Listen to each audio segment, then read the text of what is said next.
नमस्कार दोस्तों, मैं हूँ प्रिया माहेश्वरी और आज मैं आपके लिए लाई हूँ एक ऐसी कहानी जिसका रिश्ता दर्द से है। दर्द एक भाव है जो पीड़ा देता है। पीड़ा चाहे मन की हो या तन की, उस पीड़ा को हम सभी, मानव, पशु, पक्षी सभी झेलते हैं। कुछ जीव तो मौन रहते हैं, बोल नहीं पाते, पर उनके दर्द का एहसास आंखों से हो जाता है। दोस्तों, ये कहानी अंजलि नाम की एक नारी की है जो बहुत ही सुंदर, सुशील, मृदुभाषी और हर किसी के सुख दुख में काम आने वाली महिला थी। शादी के 15 साल बीत चुके थे, पर आज भी वो मां नहीं बन सकी।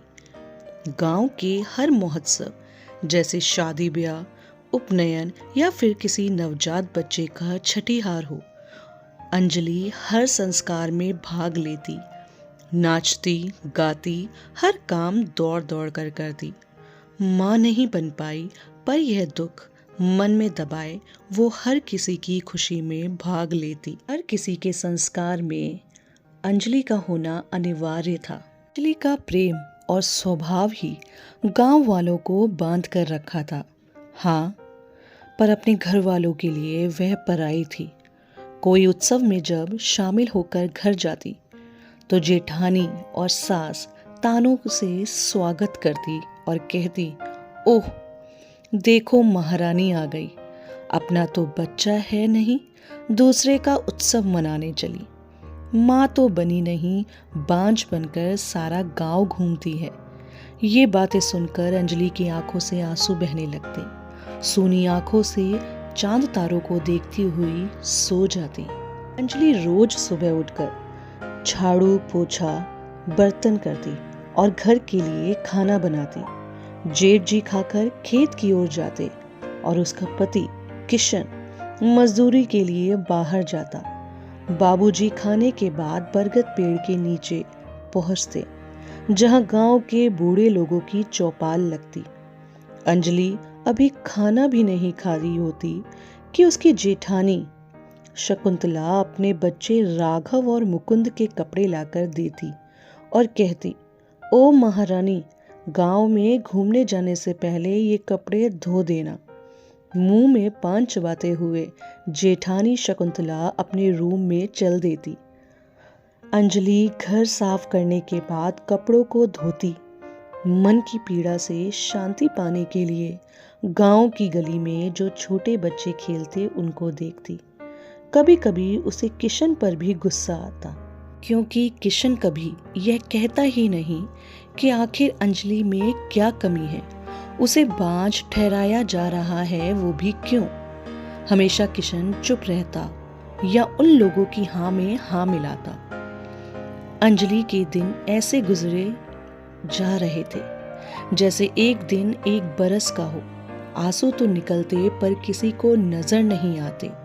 अंजलि हमेशा हंसमुख चेहरे का मुखौटा धारण किए रहती। घर के लोगों को रोनी सूरत पसंद नहीं थी। कभी कभी मायके जाने के लिए कहती तो घर के सभी लोग इनकार कर जाते।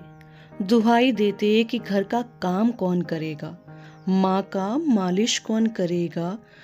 अंजलि को बहू का सम्मान ना के बराबर था। शकुंतला देवी तो बातों का ताना देती, काम भी नहीं करती, पर सासू माँ की प्रिय बहू थी, क्योंकि वह 2 बच्चों की माँ थी। देखते देखते अंजलि अधेड़ होने लगी। उसके केश भी थोड़े थोड़े पकने लगे। अगले दिन गांव की ताई देवकी की बेटी निर्मला मैके आई हुई थी। आज अंजलि के घर घूमने आई। दरवाजे से आवाज लगाई, काकी, ओ काकी, कहाँ हो? किशन की माँ खाट से उठते हुए बरामदे में आई। पाए लागू काकी, दूधो नहाओ, पूतो फलो। काकी ने मुस्कुराते हुए आशीर्वाद दिया। ओ बहुरिया, निर्मला के लिए मचिया लाना। अंजलि दौड़कर मचिया उठा लाई। निर्मला नजर उठाकर देखी तो घर चारों तरफ से सूना सूना लगा। निर्मला ने पूछा, काकी, किशन भैया के बच्चे नहीं दिखाई दे रहे, कहाँ हैं? काकी ने कहा, निर्मला, किशन का बच्चा हुआ ही नहीं। बहुरिया बांझ निकली। निर्मला ने कहा, ऐसा कभी कभी होता है, तुम किशन भैया की दूसरी शादी कर दो। नहीं, बहुरिया आएगी तो उसकी गोद भर जाएगी। तब तक अंजलि चाय और बिस्कुट निर्मला के लिए ले आई। निर्मला ने चाय पी और कहा, काकी, बगल के गांव में बिहारी जी की 4 बेटियां हैं, जैसे जैसे घर चलाते हैं। मैं कहूंगी तो शादी कर देंगे, पर दान दहेज नहीं देंगे। तुम कहो तो मैं उनसे बात करूं। काकी ने कहा, किशन और उसके बाबूजी आ रहे हैं तो मैं उनसे बात करके तब तुमसे कहूंगी। ठीक है काकी, मैं अब चलती हूँ। जब तुम कहोगी तभी मैं बात करूंगी। निर्मला काकी के घर से विदा हो गई। अंजलि सासू माँ की बात सुनकर सन्न रह गई। अंजलि ठंडी सांस भरते हुए भगवान से कहने लगी, 2 रोटी खाकर पेट भरती थी और घर का काम करती थी। कहने का और रहने का यही एक ससुराल था। यदि मेरी सौत आ गई तो मेरी जिंदगी और भी दुख से भरी हो जाएगी। अंजलि आंखों में आंसू समेटे आंगन बुहारने लगी। तभी सासू माँ ने आवाज लगाई, ओ बहुरिया, मेरे पैर में मालिश कर दे, मेरे पैर बहुत दुख रहे हैं। अंजलि ने चूल्हे में तेल गरम किया और वो सासू माँ की मालिश करने पहुंच गई। सासू माँ के पैर दबा रही थी तो सासू माँ ने कहा, देख, तुम किशन की शादी में कोई विवाद नहीं करना, तुम भी यहीं रहना, जो आएगी वो भी यहीं रहेगी। तुम भी तो मेरी बहू हो।